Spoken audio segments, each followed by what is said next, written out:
Jamaah,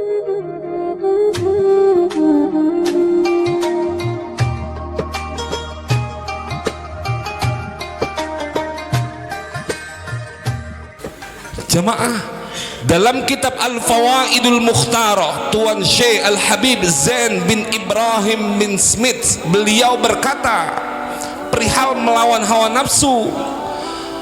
Apa yang beliau sampaikan dalam kitab itu? Al-ibadatu awwaluha murrun wa akhiruha hulwun. Kata Tuan Syekh Al-Habib Zain bin Ibrahim bin Smith, beliau berkata perihal ibadah diawali sesuatu yang emang biasanya pahit. Apalagi yang nggak biasa demen ibadah, nggak biasa datang ke majlis, nggak biasa untuk sholat, baru belajar sholat kan rada berat, bener nggak Pak?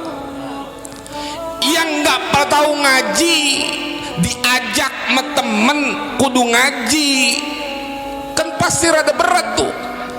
Ini yang dibilang oleh beliau bahwa al ibadatu awwaluha murrun, ibadah awalnya adalah pahit, wa akhiruha hulun, dan akhirnya ujungnya enti itu adalah manis.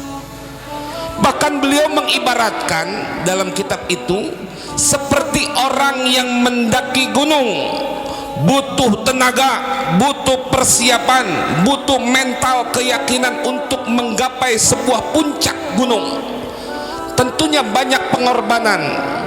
Apalagi Sohibul Bait udah berapa kali tuh naik gunung Sangga Buana ya. Saya dengar ceritanya aja perjalanan dari bawah sampai atas capek ngedengernya doang.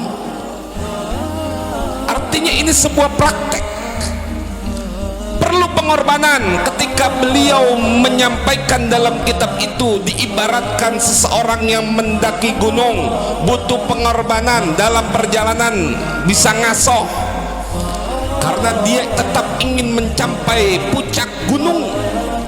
Tetapi kalau sudah sampai puncak gunung, apa yang dirasakan? Kira-kira lelahnya terbayar apa kagak? Sampai di atas bakalan hilang tuh rasa capek. Perjalanan naik gunung Sangga Buana berapa jam? Kurang lebih 6 jam. Kebayang jalan kaki, jalannya kagak danta, dia nyari jalur. Tapi pas udah nyampe atas, girang, lelah tuh hilang.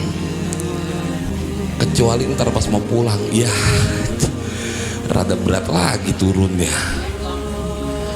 Saya ngerasain ketika naik gunung Gua Hiro, jam 1 pagi berangkat, kita naik taksi sampailah jam setengah 2. Kita siapin mampu apa kagak, itu orang ngantip banget Gua Hiro, Jabal Nur. Berapa kali ngaso bawa cuman 1 botol, belum nyampe tujuan, belum nyampe puncak nih air udah habis. Nyampe di atas kita nggak mau turun karena terbayar lelahnya dari perjalanan kita mendaki gunung. Ketika di atas nikmat banget. Maka itulah yang disampaikan oleh Tuan Syekh Al-Habib Zain bin Ibrahim bin Smith, bahwa ibadah itu awalnya pahit. Maka kalau ini kita udah tahu, bila sesuatu yang kita lakukan tentang ibadah, jangan kaget, udah jalanin aja walaupun pahit ge, karena nanti akhirnya akan manis. Berbeda dengan orang yang berbuat maksiat atau bekerja melakukan sesuatu amal yang Allah nggak demen.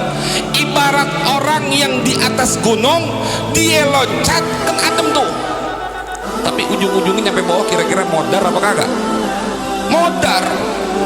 Saya ngebayangin ketika di puncak aja tuh, di puncak Bogor, coba jajalin naik gantole. Itu kita nggak terjun, ada alat untuk kita bisa terbang di atas gunung tuh, so nikmat, adem. Cuman kalau kelamaan kita mikirin, ya nyangsrang dah gua. Bagaimana bila orang yang terjun dari atas gunung, dia merasakan kenikmatan udara yang begitu segar, tapi ujung-ujungnya nyampe bawah modar. Itu yang beliau sampaikan, mengibaratkan bila orang yang melakukan sebuah amal tapi Allah nggak demen, bahkan Allah murka, cuman sesaat dia mendapatkan kenikmatan tapi ujung-ujungnya bakalan mati, sengsara, binasa. Jamaah, bahwa saya ingin mengingatkan diri saya dan kita semua, yang kita lakukan malam ini pasti ada pengorbanan yang kita lakukan. Bila kita tahu itu, kita menjadi orang yang optimis, bukannya pesimis, karena setiap pengorbanan ada sebuah bayaran dari Allah Subhanahu wa Ta'ala, kenikmatan yang abadi, pahala yang Allah berikan. Bahkan dalam sebuah hadis qudsi, bagaimana Allah berfirman perihal tentang orang-orang yang bisa melawan hawa nafsu. Allah dalam sebuah hadis qudsi, ayyuhasyabut tariku, hai pemuda yang telah meninggalkan apa? Syahwatahu, nafsunya. Ini Allah yang berkata, ayyuhasyabut tariku asyahwatahu, wahai pemuda yang telah meninggalkan syahwatnya atau nafsunya. Apa kata Allah? Innaka indi kaba'di malaikati. Allahu Akbar. Kagak tanggung-tanggung Allah menyampaikan dalam sebuah hadits qudsi, wahai para pemuda yang telah meninggalkan nafsunya atau bisa melawan hawa nafsunya, bahwa kalian adalah seperti sebagian para malaikatku di sisiku. Sekelas malaikat, bang, nih anak muda, kagak tanggung-tanggung.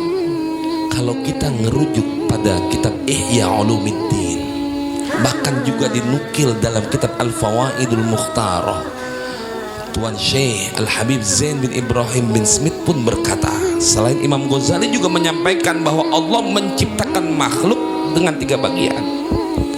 Pertama, hewan yang Allah kasih nafsunya gede, akalnya kagak.